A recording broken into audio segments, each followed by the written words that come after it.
Sir అదే ఇది CP Sajjanar గారు ఇంత ఐబొమ్మ రవిని ఈజీగా పట్టుకున్నట్టు యూట్యూబర్ అన్వేషణ ఎందుకు పట్టుకోలేకపోతున్నారు సార్? ఇంకా అంత అటు అమ్మవార్లను తిట్టడము, ఇటు అమ్మాయిల పైన అసభ్యకరంగా మాట్లాడడం చాలా వరకు చేస్తూనే ఉన్నాడు కదా.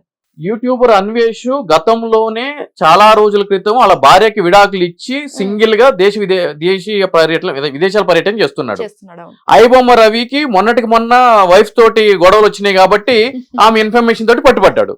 సో ఈ విషయంలో అన్వేష్ ఐబొమ్మ రవి కంటే గనక ఒక 100 కిలోమీటర్ల ముందే ఉన్నాడు అని చెప్పి మనం ఆలోచించుకోవచ్చు. అయితే ఇక్కడ అన్వేష్ మీద ఎందుకు తీసుకురాలేకపోతున్నారు అనేది మీరు ప్రధానమైన అంశము. కరెక్టే. ఈ రోజు మన యొక్క సంస్కృతిని గాని, మన యొక్క సాంప్రదాయాన్ని గాని, మన యొక్క కట్టుబాట్లను గాని ఒక వ్యక్తి వేలెత్తి చూపిస్తున్నాడు. ఆ వేలెత్తి చూపించే క్రమంలో అతను ఎంచుకున్న భాషా విధానం అనేది చాలా ఖండించదగింది అని అనుకున్నప్పుడు ఏం చేస్తున్నారు ఇక్కడ, కొంతమంది సెలబ్రిటీస్ పోలీస్ స్టేషన్ లో కంప్లైంట్లు ఇస్తే దాన్ని బేస్ చేసుకుని ఎఫ్ఐఆర్ రిజిస్టర్ చేయడం జరిగింది అన్వేష్ మీద. Right sir. ఇక్కడ పంజగుట్ట పోలీస్ స్టేషన్ లో నేను ఏమంటాను అని అంటే కనుక, పంజగుట్ట పోలీస్ స్టేషన్ లో కేసు రిజిస్టర్ చేసిన అధికారులకి నేను సూటిగా ఈ మీడియా తరపుటి అడుగుతున్నాను. అన్వేష్ అనే వ్యక్తి ఏ దేశంలో ఉండి కామెంట్ చేశాడు? బయట దేశంలో ఉండి కామెంట్ చేశాడు. భారతదేశం నుండి చేశాడా? కదా. నేరం ఎక్కడ జరిగింది? బయట దేశంలో జరిగింది. బయట దేశంలో నేరం జరిగినప్పుడు ఈ దేశంలో మీరు క్రిమినల్ కేసు రిజిస్టర్ చేస్తున్నారు. ఆ మాటకు వస్తే ఈ రోజు ట్రంప్ మన దేశం మీద, మన ప్రధానుల మీద ఇష్టం వచ్చిన రీతిలో మాట్లాడటం జరుగుతుంది. అదేవిధంగా పాకిస్తాన్కి సంబంధించినటువంటి ప్రధానమంత్రులు కానీ, ఆ దేశ రక్షణ శాఖ అధిపతులు కానీ మన భారతదేశాన్ని కించపరుస్తూ మన యొక్క దేశ యొక్క పటాన్ని, మ్యాప్ని కూడా వాళ్ళ దేశంలో కలిసినట్టు ప్రచురించడం జరుగుతుంది. అది నేపాల్లో కూడా జరిగింది. ఈ రోజు నేను వెళ్ళి పాకిస్తాన్ ప్రెసిడెంట్ మీద, అమెరికా ప్రెసిడెంట్ మీద అదే పంజాగుట్ట పోలీస్ స్టేషన్ లో కంప్లైంట్ ఇస్తా, నా దేశాన్ని అవమానపరిచారని చెప్పని. ట్రంప్ మీద, పాకిస్తాన్ ప్రెసిడెంట్ మీద పంజాగుట్ట పోలీసులు ఎఫ్ఐఆర్ రిజిస్టర్ చేస్తారా? Straight question. అంతే కదా? చేస్తారా? చెయ్యరు.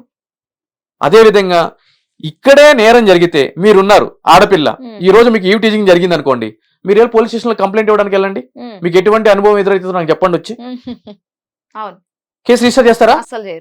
పైగా మీకు నీతులు చెప్తారు. ఎవడు వెళ్ళమన్నాడు రద్దీ దాంట్లో, ఎవడు చేయమన్నాడు జాబు అంటే. ఈ రోజు సెలబ్రిటీస్ వస్తేనే వాళ్ళు నిజమైన ఫిర్యాదుదారులు, నార్మల్ వ్యక్తులు ఫిర్యాదుదారులు కాదు. సరే మీరు కేసు రిజిస్టర్ చేశారు, చెయ్యకూడదని నేను చెప్పట్లేదు, చేసే అధికారం ఉంది. చేసినప్పుడు అన్వేష్ని ఇండియా తీసుకురావడానికి మీరు చేస్తున్నటువంటి చర్యలేంటి? అన్వేషికి శిక్ష పడటానికి మీరు చేస్తున్న చర్యలేంటి? మీలాంటి మీడియా వాళ్ళని 10 మందిని తెలిసి పంజాగుట్ట ఇన్స్పెక్టర్ గారు ఏం చెప్తున్నారు, మేము ఇన్స్టాగ్రామ్ కి లెటర్ రాశాము, ఆ ఇన్స్టాగ్రామ్ అన్వేష్ యొక్క క్రెడెన్షియల్ ఇవ్వమని చెప్పని. ఏం చెప్తారు? అన్వేష్ దేంతో చాట్ చేస్తున్నారు చెక్ చేస్తారా? ఇన్స్టాగ్రామ్ యూజర్ ఐడి పాస్వర్డ్ తో పని ఏముంటుందండి? సరే video delete చేపిస్తారా?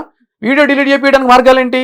So and so URL link తీసుకుని ఈ ఏదైతే కనుక ఇన్స్టాగ్రాము, ఫేస్బుక్, ట్విట్టర్ ఏదైతే కనుక ఉంటుందో ఆ యొక్క అకౌంట్స్ లో ఉంటే కనుక ఆ యూఆర్ఎల్ లింక్ ఉంటుంది. ఆ యూఆర్ఎల్ లింక్ మెన్షన్ చేస్తూ ఏదైతే కనుక సోషల్ మీడియా ఉంటుందో, ఇంటర్మీడియటరీ సర్వీసెస్ అంటాం మేము, వాటికి మీరు మెయిల్ పెట్టాలి, లేదంటే లెటర్ పంపించాలి. ఈ లింక్స్ అసభ్యకరంగా ఉన్నాయి, అభ్యంతరకరంగా ఉన్నాయి, శాంతి పద్ధతులకు విఘాతం కలిగించే విధంగా ఉన్నాయి అని చెప్పని వాళ్ళు డిలీట్ చేస్తారు. అంతకని యూజర్ ఐడి పాస్వర్డ్ అడుగుతారా? అసలు అడిగారు. అంటే దాని అర్థం ఏంటి? ఈ రోజు ఒక వ్యక్తిని విదేశాల నుంచి తీసుకురావాలి అంటే కనుక ఇండియా పాస్పోర్ట్ కలిగిన వ్యక్తిని ప్రొసీజర్ ఏంటో తెలుసా? గోవా నైట్ క్లబ్ లో డిసెంబర్ 6వ తారీఖున ఒక ఫైర్ బ్లాస్ట్ జరిగిందండి. దానికి సంబంధించి 25 మంది నైట్ క్లబ్ లో చనిపోవడం జరిగింది. దానికి సంబంధించిన ఓనర్స్ లూత్రా బ్రదర్స్ అని చెప్పని ఉంటారు. వాళ్ళు ఇమ్మీడియట్లీ థాయిలాండ్ పారిపోవడం జరిగింది. థాయిలాండ్ పోగానే గోవా పోలీసులు ఇమ్మీడియట్లీ ఆ యొక్క సంఘటన మీద ఎఫ్ఐఆర్ రిజిస్టర్ చేయడం జరిగింది గోవా పోలీస్ స్టేషన్ లో. చేసిన తర్వాత వాళ్ళ యొక్క ఎంక్వైరీలో ఈ ఓనర్స్ బయట దేశం థాయిలాండ్ పారిపోయారన్న సంగతి తెలిసింది. దానికి సంబంధించి వీళ్ళు మినిస్ట్రీ ఆఫ్ హోమ్ అఫైర్స్ దగ్గరికి వెళ్ళి అతని మీద బ్లూ కార్నర్ నోటీస్ ఇష్యూ చేయించి, అదేవిధంగా వాళ్ళ యొక్క పాస్పోర్ట్స్ ఏవైతే ఉన్నాయో ఆ పాస్పోర్ట్స్ ని టెంపరీ సస్పెండ్ చేయడం జరిగింది. చేసిన తర్వాత వీళ్ళు ఇష్యూ చేసిన బ్లూ కార్నర్ బేస్ చేసుకుని వాళ్ళ యొక్క ఆచూకీ థాయిలాండ్ లో కనిపెట్టి అక్కడున్న పోలీస్ అధికారులు సదరు లూత్రా బ్రదర్స్ ని అరెస్ట్ చేసి మనకి ఇండియన్ ఎంబసీలో ప్రొడ్యూస్ చేయడం జరిగింది థాయిలాండ్ లో. ఆల్రెడీ వీళ్ళ యొక్క పాస్పోర్ట్స్ ఇక్కడ సస్పెండ్ చేశారు కదా, మరి వాళ్ళు ఇండియాకి ఎట్లా తీసుకురావాలి? అప్పుడు థాయిలాండ్ లో ఉన్న మన ఇండియన్ ఎంబసీ ఎమర్జెన్సీ సర్టిఫికేట్ అని చెప్పని వాళ్ళకి ఎమర్జెన్సీ సర్టిఫికేట్ ఇచ్చి వాళ్ళని ఫ్లైట్ ఎక్కిచ్చి ఢిల్లీకి పంపించడం జరిగింది. ఢిల్లీలో వాళ్ళు ఇక్కడికి దిగిన తర్వాత గోవా పోలీసులు ఢిల్లీ వెళ్ళి వాళ్ళని అదుపులోకి తీసుకొని ఢిల్లీ కోర్టులో ప్రవేశపెట్టి పీటీ వారెంట్ ఇచ్చి గోవాకి తీసుకురావడం జరిగింది. ఇది ప్రొసీజర్. ఇప్పుడు నా అన్వేష్ అనే వ్యక్తి కూడా ఇండియా పాస్పోర్ట్ కలిగి ఉంటే వీళ్ళు చేయాల్సిన పని ఏంటి? మినిస్ట్రీ ఆఫ్ హోమ్ అఫైర్స్ దగ్గరికి వెళ్ళాలి, అతని మీద బ్లూ కార్నర్స్ నోటీస్ ఇష్యూ చేయాలి, అతని యొక్క పాస్పోర్ట్ ని సస్పెండ్ చేయాలి, ఎమర్జెన్సీ సర్టిఫికేట్ ఇష్యూ చేసి అతను ఇండియా తీసుకురావాలి. చేస్తారా మీరు? వెళ్ళమని చెప్పండి, మినిస్ట్రీ ఆఫ్ హోమ్ అఫైర్స్కి వెళ్ళమని చెప్పండి. పని పాట లేదా మీకు? ఈ కేసుల్లో పేం కేసులు కనిపించట్లేదా అని చెప్పని అంటారు. ఈ రోజు ఫాల్కాన్ స్కామ్ అని చెప్పని 1000 కోట్లకు పైబడిన స్కామ్ చేసినటువంటి ఒక వ్యక్తి డిపాజిట్ రూపంలో సేకరించి ఒక ప్రైవేట్ ఫ్లైట్ కొనుక్కొని అందరికీ శటగోపం పెడితే అతని మీద 4 కేసులు రిజిస్టర్ అయితే అతను ఏం చేశాడు? ప్రైవేట్ జెట్లో గల్ఫ్ కంట్రీస్ పారిపోవడం జరిగింది. దుబాయ్, ఇరాన్ వాటికి వెళ్ళిపోవడం జరిగింది. కొన్ని వందల మందిని శటగోపం పెట్టాడు, 1000 కోట్లకు పైగా. ఫాల్కాన్ స్కామ్ అంటారు, అందరికి తెలిసిందే. ఇది ఇక్కడే నానక్రామ్గూడలో ఆఫీస్ ఉంటుంది. కేసులు రిజిస్టర్ చేశారు తప్ప అతన్ని నిన్నటి కాక మొన్నటి వరకు కూడా ఇండియాకి తీసుకురాలేదు. అతని అంతటా అతను ముంబై ఎయిర్పోర్ట్లో దిగితే ముంబై ఇమిగ్రేషన్ అధికారులు మన సిసిఎస్ పోలీసులకి ఇన్ఫర్మేషన్ ఇస్తే అప్పుడు వెళ్ళి తీసుకురావడం జరిగింది. అంటే ఇక్కడ నేనేం చెప్తున్నానంటే ఈ నాన్వేష్ అనేటోళ్ళు, వీళ్ళు ఈ సోషల్ మీడియా వాగేటోళ్ళు పని పాట లేనోళ్ళు, ఉప్పుకి ఉపకారం కూడా ఉపయోగం లేదు. ఈ రోజు 1000 కోట్లు, వేలాది కోట్లు మోసం చేసి సగటు సామాన్యుని మోసం చేసినటువంటి బడా దొంగలు, రాజకీయ నాయకులు బయట దేశాలకు పోయి అక్కడ లగ్జరీ లైఫ్ ఎంజాయ్ చేస్తున్నారు. అమ్మాయిలతోటి, మంచి మంచి ఈవెంట్లతోటి, పార్టీలు, పబ్బులు, క్రికెట్ ఈవెంట్లు, వీటితోటి. మీ యొక్క శక్తి సామర్థ్యాలన్నీ కూడా వాళ్ళ మీద కూడా ప్రయోగించాలి. ఇవన్నీ ఎందుకండి? పరికమాల కేసులు కదా ఇవన్నీ, పరికమాల కేసులు కదా ఇవన్నీ. కరాటే కళ్యాణ్ గారు వెళ్తే కంప్లైంట్ ఇస్తే తీసుకుంటారు. రేపు శంకర్ నరేష్ గారు వెళ్ళి, శంకర్ నరేష్ అని నేను వెళ్ళి ఇస్తా ట్రంప్ మీదను పాకిస్తాన్ ప్రెసిడెంట్ మీద కంప్లైంట్ తీసుకోకపోతే చెప్తా అప్పుడు సంగతి.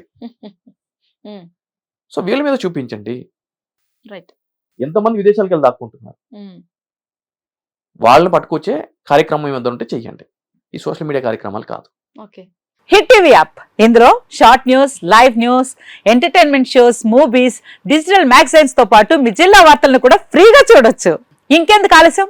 వెంటనే హిట్ టీవీ యాప్ ని డౌన్లోడ్ చేసుకుని ఫ్రీగా ఎంటర్టైన్మెంట్ పొందండి. Hit TV app, hit TV app. Please download hit TV app. Hit TV app ని ఫ్రీగా డౌన్లోడ్ చేసుకొని ఎంజాయ్ చేయండి. మీకు నచ్చిన ఎంటర్టైన్మెంట్ కోసం హిట్ టీవీ యాప్ ని ఫ్రీగా డౌన్లోడ్ చేసుకుని ఎంజాయ్ చేయండి. హిట్ టీవీ యాప్ ని డౌన్లోడ్ చేసుకుని ఆస్వాదించండి, ఆశీర్వదించండి. ఇంతమంది సెలబ్రిటీలు హిట్ టీవీ యాప్ ని డౌన్లోడ్ చేసుకోండి అని చెప్తున్నారంటే ఎంత మంచి యాప్ ఆలోచించండి.